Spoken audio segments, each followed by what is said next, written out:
नोंथाङा दिनै नोंथांनि बिजाबाव बेरायदों बबे बबे गामियाव बेरायखो? दहाय आर्लि मर्निं 8:30 सुमलि बागान गामि नबीनगर BCDCआव बेरायबाय। बाव जा एसे जेंना दं बा रायजो राजानि आबादारि बिथिं खामानि मावनायाव जौगानायनि थाखाय जे केनेल बान्दो नांगौ बेखौ नायना फैदों। आरो थिग बे थाकामपुर BCDCआव हाब्रुबिल गामियाव आं फैदों। बेयाव एसे एनै लामानि समस्या दं। बेखौ आं रायजो राजाजों गुवारै रायज्लायनानै बिथांमोनखौ बुंदों नैबे कयेक दिनाव बे लामाया जागोन। आरो जलेस्रि BCDCआवबो थांखांबाय।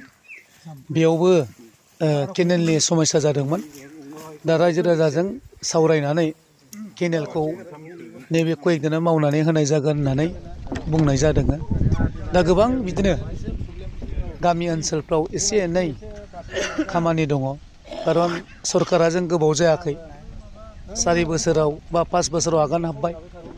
दा बेयाव अबाव मा जादों मा जायाखै बेखौ नायफिननानै जों मावफिननायनि राहा लामा लादों। बेनिखायनो फैबाय थानाय समाव आरोबाव रायजो राजा जाहाथे सहाय होयो आरो UPPL सरकारा जाहाथे नेक्स्ट 2025आवबो देरहानानै प्रमद बर' बिथां दैदेननायखौ बे सरकारखौनो जाहाथे लाबोयो।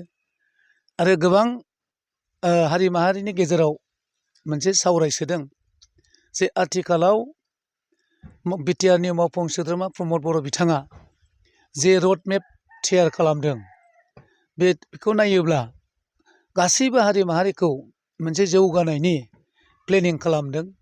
बेनिखायनो बयबो बुंदों एबार UPPLनो आरो सरकार खुंहोबावनांगौ। बे मोनसे रायजो राजानिफ्राय मोनसे मेसेज फैबाय थादों। दा नोंखायनो आं बयखौबो खावलायगोन आंनि समस्थिल नङा इन्टायार बिटिआरखौनो आं खावलायगोन बयबो रायजो राजा जाहाथे जोंखौ मदद होयो। आरो बेबादिनो जोंनि ओनसोलाव आंनि समस्थिफ्राव बा गुबुन गुबुन समस्थिफ्राव एसे एनै समस्याफोरखौ जों रायलायलायनानै लामा बान्दो केनेल बेफोरखौ जाहाथे जों मावनो हायो। दा बेनि थाखायनो जोङो समस्थियाव जों गिदिं गिदिं बेखौ नायबिजिरनानै रायजो राजाजों ज' सावरायनानै अबे गोनांथिथार मेजर प्रब्लेम बेफोरखौ नायै नायै जों मावबाय थादों।